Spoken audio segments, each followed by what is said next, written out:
The Great Plains is the broad expanse of flat land, much of it covered in prairie, steppe and grassland, that lies west of the Mississippi River, tallgrass prairie states and east of the Rocky Mountains in the United States and Canada. This area covers parts, but not all, of the states of Colorado, Kansas, Montana, Nebraska, New Mexico, North Dakota, Oklahoma, South Dakota, Texas, and Wyoming, Minnesota, Iowa, and the Canadian provinces of Alberta, Manitoba and Saskatchewan. The region is known for supporting extensive cattle ranching and dry farming. The Canadian portion of the plains is known as the Prairies. Some geographers include some territory of northern Mexico in the plains, but many stop at the Rio Grande. Usage. The term Great Plains is used in the United States to describe a subsection of the even more vast interior plains physiographic division, which covers much of the interior of North America. It also has currency as a region of human geography, referring to the Plains Indians of the Plains states. In Canada, the term is little used. Natural Resources Canada, the government department responsible for official mapping and equivalent to the United States Geological Survey, treats the interior plains as one unit consisting of several related plateaux and plains. There is no region referred to as the Great Plains in the Atlas of Canada. In terms of human geography, the term prairie is more commonly used in Canada, and the region is known as the Prairie Provinces or simply the Prairies. The North American Environmental Atlas, produced by the Commission for Environmental Cooperation, a NAFTA agency composed of the geographical agencies of the Mexican, American, and Canadian governments, uses the Great Plains as an ecoregion synonymous with predominant prairies and grasslands rather than as physiographic region defined by topography. The Great Plains ecoregion includes 5 subregions: temperate prairies, west-central semi-arid prairies, south-central semi-arid prairies, Texas-Louisiana coastal plains, and Tamaulipas Texas semi-arid plain, which overlap or expand upon other Great Plains designations. Extent. The region is about 500 miles east to west and 2,000 miles north to south. Much of the region was home to American bison herds until they were hunted to near extinction during the mid-late 19th century. It has an area of approximately 1,300,000 square kilometers. Current thinking regarding the geographic boundaries of the Great Plains is shown by this map at the Center for Great Plains Studies, University of Nebraska-Lincoln. The term Great Plains for the region west of about the 96th and 98th meridian and east of the Rocky Mountains was not generally used before the early 20th century. Nevin Fenneman's 1916 study, Physiographic Subdivision of the United States, brought the term Great Plains into more widespread usage. Before that, the region was almost invariably called the High Plains, in contrast to the lower prairie plains of the Midwestern states. Today, the term High Plains is used for a subregion of the Great Plains. Geography. The Great Plains are the westernmost portion of the vast North American interior plains, which extend east to the Appalachian Plateau. The United States Geological Survey divides the Great Plains in the United States into 10 physiographic subdivisions. Coteau du Missouri, a Missouri Plateau, glaciated, east-central South Dakota, northern and eastern North Dakota and northeastern Montana. Coteau du Missouri, unglaciated, western South Dakota, northeastern Wyoming, southwestern North Dakota and southeastern Montana. Black Hills, western South Dakota. High Plains, southeastern Wyoming, southwestern South Dakota, western Nebraska, eastern Colorado, western Kansas, western Oklahoma, eastern New Mexico, and northwestern Texas. Plains border, central Kansas and northern Oklahoma. Colorado Piedmont, eastern Colorado. Raton section, northeastern New Mexico. Pecos Valley, eastern New Mexico. Edwards Plateau, south-central Texas, and Central Texas section, Central Texas. Paleontology. During the Cretaceous period, the Great Plains were covered by a shallow inland sea called the Western Interior Seaway. However, during the late Cretaceous to the Paleocene, the seaway had begun to recede, leaving behind thick marine deposits and a relatively flat terrain which the seaway had once occupied. During the Cenozoic era, specifically about 25 million years ago during the Miocene and Pliocene epochs, the continental climate became favorable to the evolution of grasslands.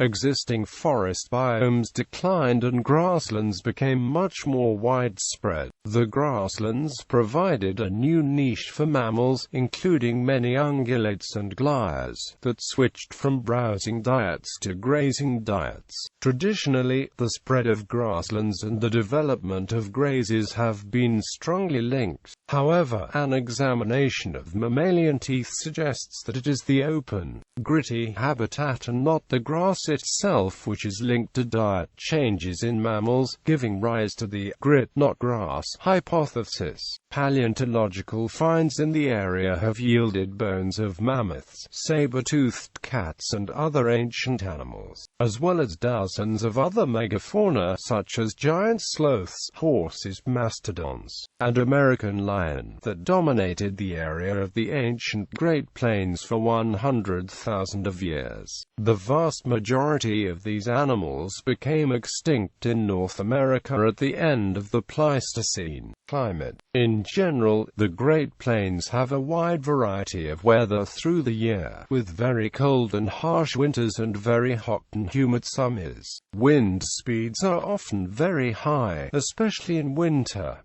Grasslands are among the least protected biomes. Humans have converted much of the prairies for agricultural purposes or to create pastures. The Great Plains have dust storms mostly every year or so. The 100th meridian roughly corresponds with the line that divides the Great Plains into an area that receives 20 inches or more of rainfall per year, and an area that receives less than 20 in this context, the High Plains, as well as southern Alberta, southwestern Saskatchewan and eastern Montana are mainly semi-arid steppe land and are generally characterized by rangeland or marginal farmland. The region is periodically subjected to extended periods of drought. High winds in the region may then generate devastating dust storms. The eastern Great Plains near the eastern boundary falls in the humid subtropical climate zone in the southern areas, and the northern and central areas fall in the humid continental climate.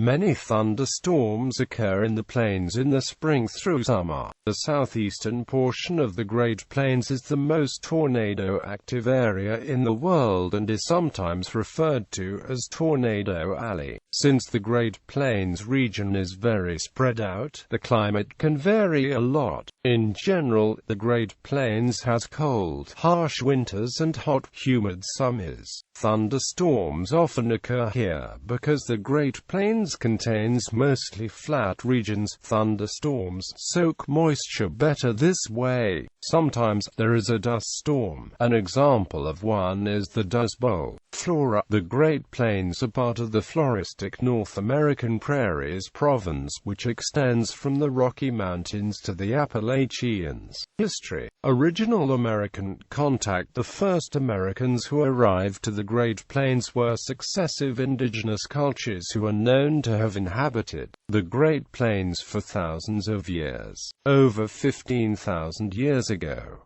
humans entered the North American continent in waves of migration, mostly over Beringia, the Bering Straits land bridge. Historically, the Great Plains were the range of the bison and of the culture of the Plains Indians, whose tribes included the Blackfoot, Crow, Sioux, Cheyenne, Arapaho, Comanche, and others. Eastern portions of the Great Plains were inhabited by tribes who lived in semi-permanent villages of earth lodges, such as the Arikara, Mandan, Pawnee and Wichita. European contact with the arrival of Francisco Vázquez de Coronado, of Spanish conquistador. The first recorded history of encounter between Europeans and Native Americans in the Great Plains occurred in Texas, Kansas and Nebraska from 1540 to 1542.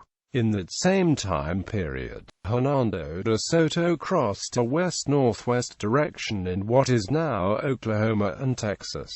Today this is known as the De Soto Trail. The Spanish thought the Great Plains were the location of the mythological Quivira and Cibola, a place said to be rich in gold. Over the next 100 years, founding of the fur trade brought thousands of ethnic Europeans into the Great Plains. Fur trappers from France, Spain, Britain, Russia and the young United States made their way across much of the region, making regular contacts with Native Americans. After the United States acquired the Louisiana Purchase in 1803 and conducted the Lewis and Clark Expedition in 1804 to 1806, more information about the plains became available and various pioneers entered the areas.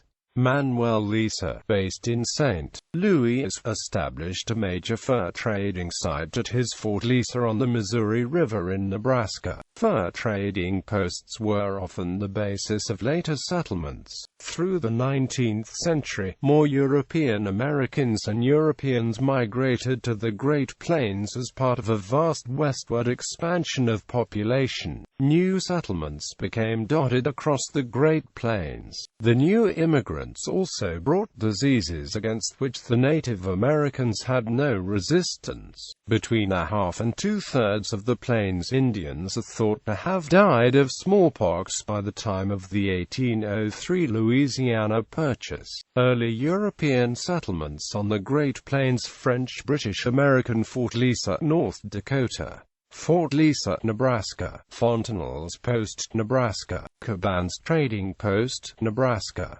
Pioneer settlement. After 1870, the new railroads across the plains brought hunters who killed off almost all the bison for the hides. The railroads offered attractive packages of land and transportation to European farmers, who rushed to settle the land. They also took advantage of the homestead laws to obtain free farms. Land speculators and local boosters identified many potential towns, and those reached by the railroad had a chance, while the others became ghost towns.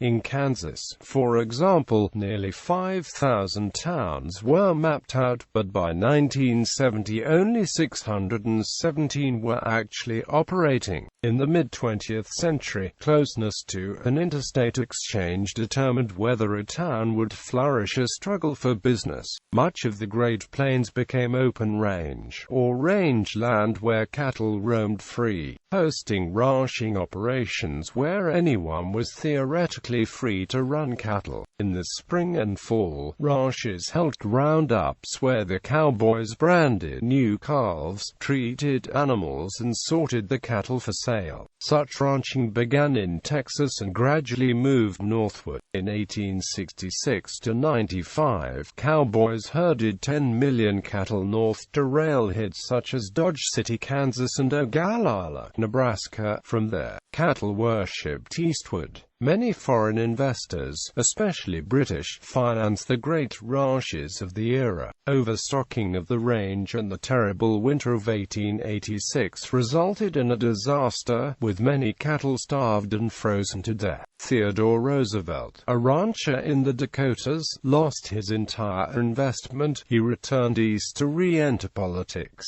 For then on, ranchers generally raised feed to ensure they could keep the cattle alive over winter, to allow for agricultural development of the Great Plains and house a growing population. The U.S. passed the Homestead Acts of 1862. It allowed settler to claim up to 160 acres of land, provided that he lived on it for a period of 5 years and cultivated it. The provisions were expanded under the Kincaid Act of 1904 to include a homestead of an entire section. Hundreds of thousands of people claimed such homesteads, sometimes building sod houses out of the very turf of the land. Many of them were not skilled dryland farmers, and failures were frequent.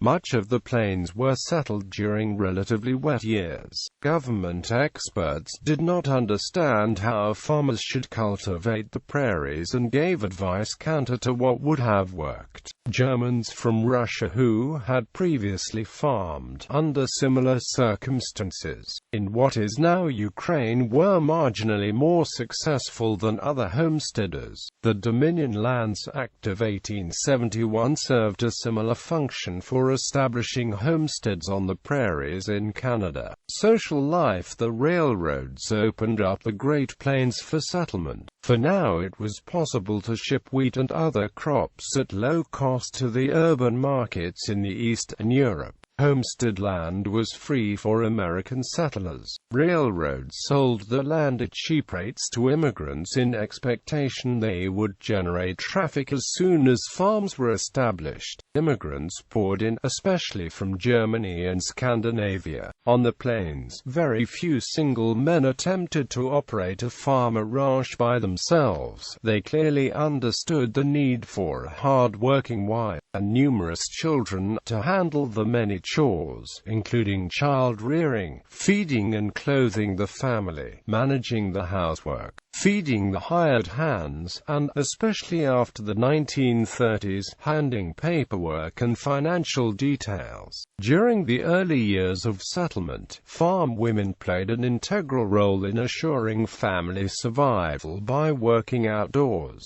After approximately one generation, women increasingly left the fields, thus redefining the roles within the family. New technology, including sewing and washing machines, encouraged women to turn to domestic roles. The scientific housekeeping movement, promoted across the land by the media and government extension agents, as well as county fairs which featured achievements in home cookery and canning, advice columns for women regarding farm bookkeeping, and home economics courses in the schools. Although the eastern image of farm life in the prairies emphasized the isolation of the lonely farmer and wife, plains residents created busy social lives for themselves. They often sponsored activities that combined work, food and entertainment such as barn raisings, corn huskings, quilting bees, grange meetings, church activities and school functions.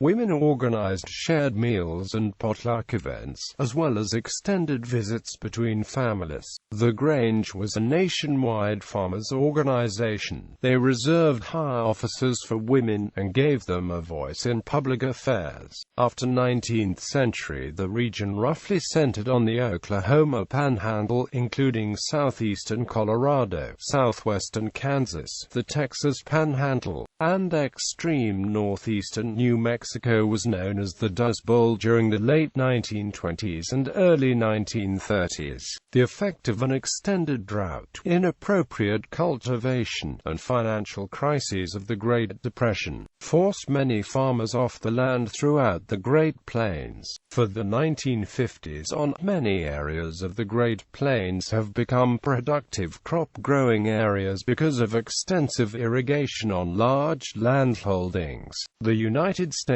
is a major exporter of agricultural products. The southern portion of the Great Plains lies over the Ogallala Aquifer, a huge underground layer of water-bearing strata dating from the last ice age. Center pivot irrigation is used extensively in drier sections of the Great Plains, resulting in aquifer depletion at a rate that is greater than the ground's ability to recharge. Population decline. The rural plains have lost a third of the population since 1920.